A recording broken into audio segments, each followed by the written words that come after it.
station has taken an unexpected turn. The astronauts doing the spacewalks will now be wearing snorkels after the last astronaut to perform the spacewalk nearly drowned when his helmet filled with water. Let's get to... But just my gut inside me said, that's my dive buddy, and I should be with my dive buddy.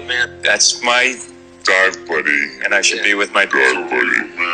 But the last spacewalk ended with Italian astronaut Luca Parmitano nearly drowning in his helmet after it started filling with water. Water is in his eyes now, and it seems to be increasing. Fellow astronauts quickly pulled him back into the station. When they did, water poured from the helmet.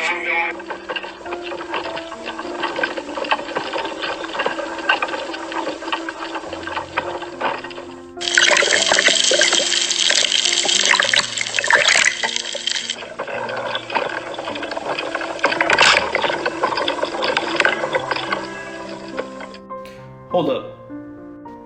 What's that? Oh, cool. A green screen. So much cap. So much. Was the moon landing fake? Part 2. Go check out part 1 for the full context. In part 1, I explained some reasons on why I think there's a possibility that the moon landing is fake. Such as the lunar module looking like a piece of trash. This is a real picture of the lunar module on the moon zoomed in. That thing doesn't even look rain-proof, let alone flight-proof. Straight up crumpled up poster paper, coat hangers, trash bags, and tinfoil. Oh boy. Hey, but it was on TV, so you know it's real, right? Because information is only true when it's on TV or if it comes from school. So another reason why I'm questioning the moon landing is President Richard Nixon used a landline to call the moon. A landline telephone. He used a landline telephone to call more than 200,000 miles away. I'm talking to you by telephone from the Oval Room at the White House. And this certainly has to be the most historic telephone call ever made from the White House. I just can't tell you how proud we all are. Sheesh, I need me one of those. This is Richard Nixon calling from the Earth. I can't tell you enough how proud we are. Have you guys made it to the moon? You guys are the best astronauts. Buzz, you're a true American hero. Oh, by the way, Buzz, that's a nice hand gesture you're doing there. I wonder what that stands for. Has nobody been to the moon in such a long time? That's not an 8-year-old's question. That's my question. I want to know, but I think I know. Because we didn't. But you know, I must be so foolish for questioning this amazing high-tech technology that they can't build anymore because, oh, they lost the technology and it's a painful process to build back. By the way, what is that little propane tank? Is that for when they have a barbecue on the moon or something? Like, if I'm a clown for questioning this, then I guess I'm a clown. Rock me nice on that rocket ship. Take me to the moon, take me on a trip.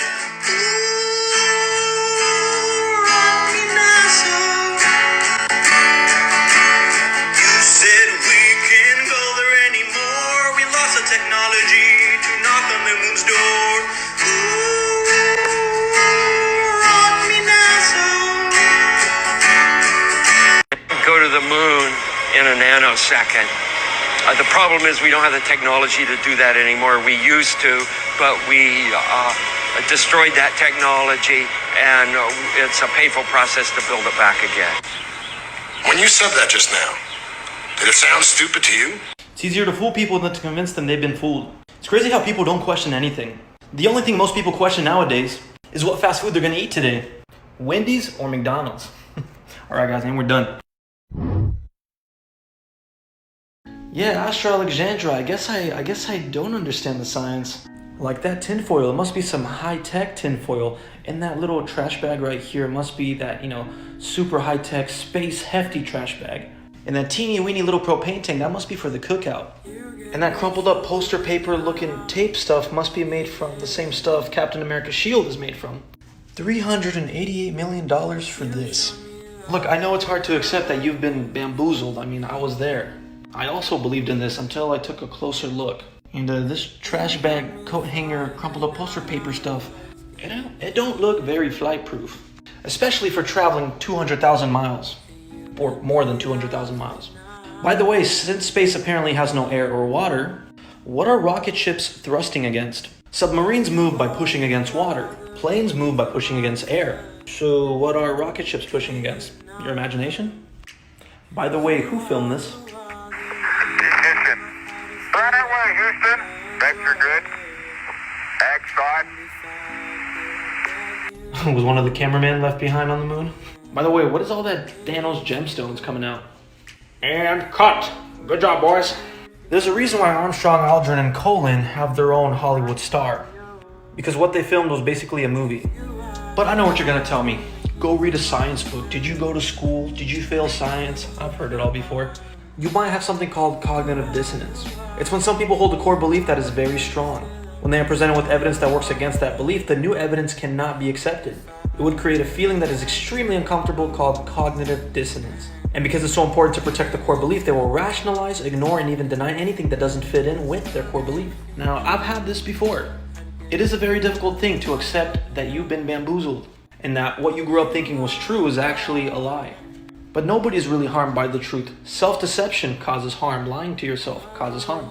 Hey, but no hate. I wish you well. God bless you. I hope you come to the truth, and we're out. That you rotate. So, I mean, like on the space station, how many of these would you have? 7, because we have 7 windows. What happens if you get a leak on that? Then you have a leak. You just have a leak. And what you would do is... You lose air. Yeah, you would probably seal the whole cupola off. And then there's probably a plan, I don't know off the top of my head, but there's probably a plan for replacing the mechanism. Might require a spacewalk. So my question is, how can you operate a lid on the outside of the space station by manipulating something mechanical on the inside of the space station without losing air pressure? It's called real good engineering. Orbit, and what responsibilities and jobs are going to be yours when you're up there? Well, I'm one of the science guys and I'm one of the repair guys. And fortunately, there's lots of science and lots of... That's not, and that, yeah, no, the ground looks to us like it's standing still. Did you notice any curvature while we were up there? No. No? What'd you see while we were up there? Just the blue sky, white clouds. Yeah, is it flat or? Pretty flat. Pretty flat? Yeah. Okay, thank you. I was reading a lot of stuff on the flat earth. Okay, yeah. True. That's true? Yeah. Okay, all right, cool. All right. God bless, brother. Did you notice any curvature while we were up there? Curvature? No. No? There's no curvature? It's just all flat. Casey, how are you, mate? Pleased to meet you guys. There's no way there's curvature. We're round and flat, aren't we? Definitely. We are, aren't we? Thank you. Most pilots know their plane is flying over a plane. A stationary plane. Always a smooth and level flight. So many times during spacewalks outside the International Space Station, we can see air bubbles rising up. Can you touch on how there are air bubbles in space? Can you be more specific? Air bubbles? So yeah, like a lot of times during the footage, the NASA footage, you can see bubbles coming up out of the helmets or kind of from underneath you. How do you explain bubbles in space? Yeah, I'm not sure exactly what you're talking about. Now sometimes you get water in the helmet, and it's either from sweat or from the cooling garments. And in some of my spacewalks, I had like water in the helmet, not like I was going to drown in the helmet, but just little bits of water. Probably came from sweat. Often on the outside of the space station, you'll liberate little pieces of it's a really harsh environment out there, and the outside of the space station gets beat up pretty good. And sometimes, you'll see just little flecks of paint or something that you might have disrupted floating away from the suit. And, that's generally what that is. I've never seen any kind of air bubble anywhere. Yeah. Could it be that you're filming in an underwater pool and you're not really out there?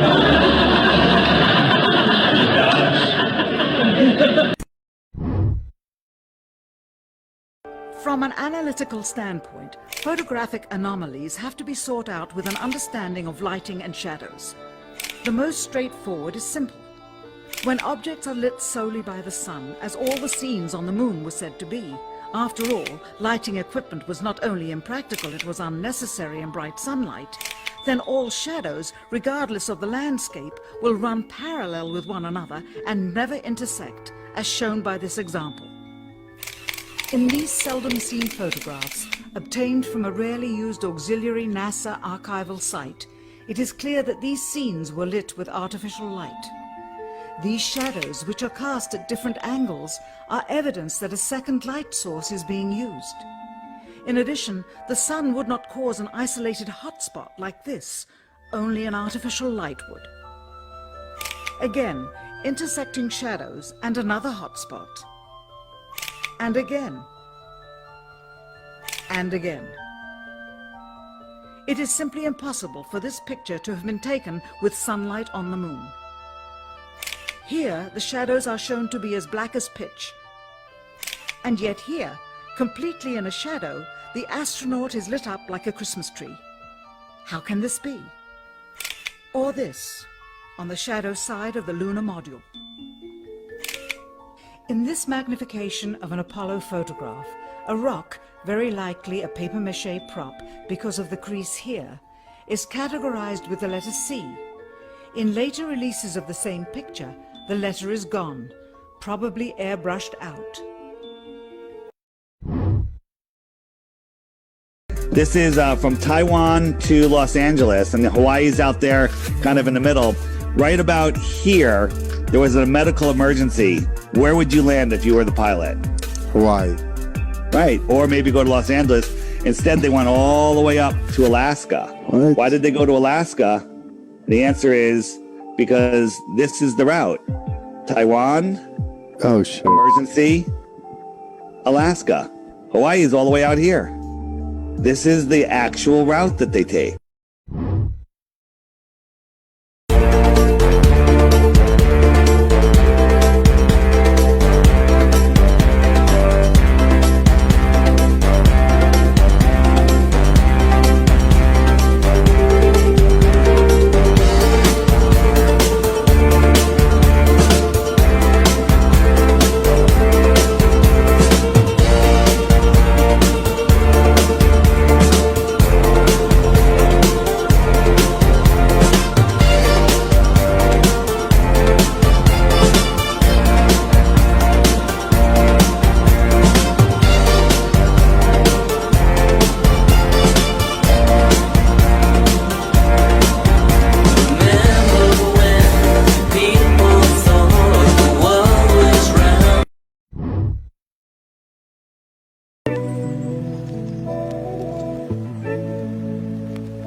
Never able to see stars from the lunar surface or on the daylight side of the moon by eye without looking through the optics.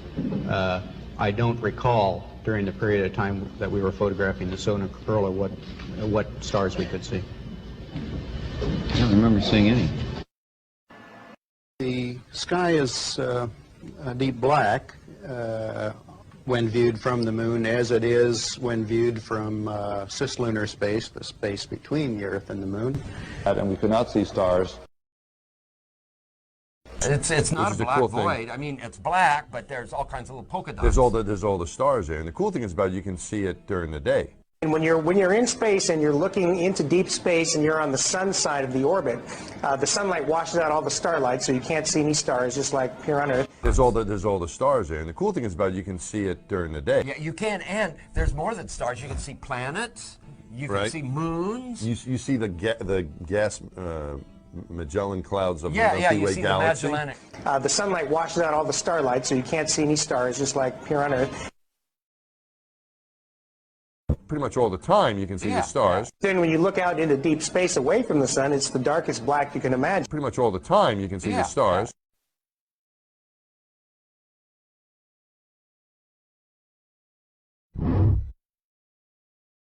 Everyone agrees that the sun gives off its own light, right? Great, common ground.